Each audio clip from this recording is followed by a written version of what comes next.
Hey everyone, John Martinez here with Midwest Revenue Group, and today I want to give you a quick tip. Getting a prospect to call you back or to just open up to you on the phone, really. This tip's gonna work in either situation. Okay, so first let me start by painting you a picture.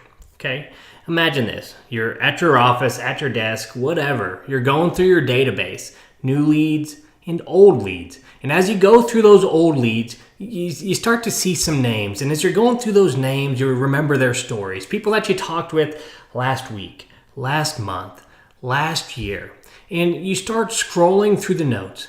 And as you go through all of these leads, as you go through all of these notes, you realize, some of these people I've talked to, some of these people I haven't talked to, right? But the same thought keeps going through your head. There's gold in there, right? You remember these great conversations and all the potential there was in certain deals that just never closed for one reason or the other. So once you realize, oh my gosh, there's stuff in these leads, I need to go after them, you get pretty excited, right? And you make a plan, like anyone would. But there's a problem, right? You start to think to yourself, all right, I'm going to make a list, here's all the people I'm going to call back. And then you're thinking, shoot, what the heck do I say? How am I going to approach the situation? How am I going to open up this call, right? What if they don't remember me? What if I'm not the one who originally talked to them? Shoot, what if you don't remember them, right? You start thinking about all these things and you start worrying about loss of credibility, right? What if I don't know them? I say the wrong thing, my notes are wrong. What if it's just plain embarrassing? No one wants to feel those things. So you end up doing one of two things. You either stop right there and you abandon ship, you give up. You might not give up exactly. You might just say, hey, I'm going to put this off for another day. You give yourself an excuse. Or you're going to muscle through a really awkward call. So here's the problem with all this, okay? Up to 30% of sales can come from following up on old or dead leads, okay? So this is a problem because if you're muscling through an awkward call or putting it off for another day, are you monetizing that 30% of sales that can come from following up? Well, let me ask you this question. If you had 30% more, is that a big deal? Would you feel it? Would you recognize it? If your business or if you personally sold 30% more, would it make any difference? Well, if your answer is yes, stick with me. Let's continue through this. I'll give you the exact words to say and how to say them to get with these prospects and to uncover some potential deals out of your old or dead leads, right? We need a solution. So here's one approach of really many ways that you can handle this that actually works, okay? I use this myself. I've used this with investors all over the country, dialing their dead deals and making things appear out of thin air. Here's what we're gonna do, guys. You're gonna need an excuse, right? And as we put together this kind of script, this kind of approach, we're also going to want to make sure we get some information. And in order to do all this, we need to stay out of that salesperson's box. We can't have our prospects going into their normal pattern, into autopilot and shutting us down, right? We also got to make sure if we're following up with people, this works for a live call or a voicemail, or maybe a voice broadcast, right? A ringless voicemail or something like that. So let's talk about how this is actually done. It's pretty dang simple. And I'm going to walk you through line by line what it sounds like, okay? And then I'm going to explain why each line is crafted the way it is and the impact it actually has on the conversation and with your prospect. So you guys ready? Here we go. Hey, Jim. John Martinez here. I've got a note on my calendar, a reminder to give you a call this week, but I'm a little bit embarrassed because I honestly really have no idea why. I was hoping maybe I could give you a call and you could help me figure it out, because the last thing I want to do is make sure I'm not dropping the ball on something. I want to make sure I don't owe you something I didn't get you, or I didn't just forget about something. John Martinez, is that name ringing any bells?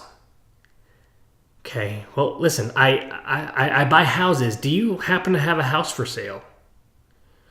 Okay, you do. You know what? That must be it. So, guys, that's it. It's that simple. Let's talk about why that actually works. But before we do, I'm going to run through it one more time. Hey, Jim, John Martinez here with We Buy Houses. Listen, I had a calendar. I had your name actually on my calendar. It popped up this morning to give you a call, and I'm going to be straight with you. I'm a little embarrassed here. I've got no idea why I'm supposed to reach out to you. I just want to make sure I'm not dropping the ball on anything. John Martinez, We Buy Houses. Does that ring any bells? No, it doesn't. Okay. Shoot. Listen. I buy houses, any condition, from all over, from all kinds of people, all over the Springfield, Missouri area, and that's about it. Does that ring any bells? Oh, okay. Your mother has a house for sale. You know what? That must be it. And then we'll dive into the call. So let's talk about why this actually works, okay? We're doing two things here. We're using pattern interrupt. We're staying out of that salesperson's box. It's not your typical follow-up where they're actually engaged in the conversation. We're giving them a problem that they're going to help us solve. So immediately, instead of shields up, ears off, they are engaged.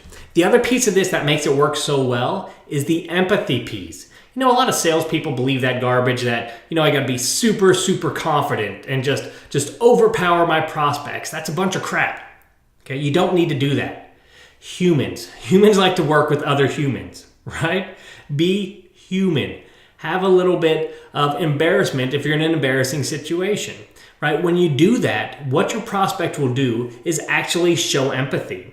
I want you to think about that. If you were to walk down the street today, let's say you're just taking a stroll through your neighborhood, and there's a child, right? A 6-month-old baby alone on the street, on the concrete, right next to the gutter. Are you going to walk by, or are you going to help that child out, right? You feel for it. See, it works the same way in sales. When we act just a little embarrassed or we ask for help, our prospects actually start to feel a need to give us that help. The same we feel, really, when we see others who are in desperate need of help.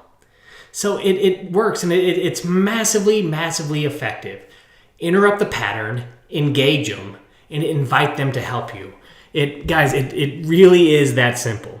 I've done this all over the country, and in people's offices, with people that they haven't been able to get a hold of in months. We would leave messages or live dial them, get a hold of them, and you know what? They opened up. They called us back.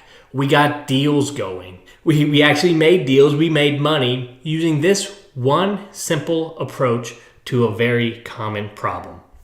So my message to you is this. Guys, give it a shot. Try being a little bit vulnerable every now and then, right? Leave your comfort zone, even if it's just for a moment. Because we all have the same goal here, and that's to get even better results than we're already getting. My name's John Martinez.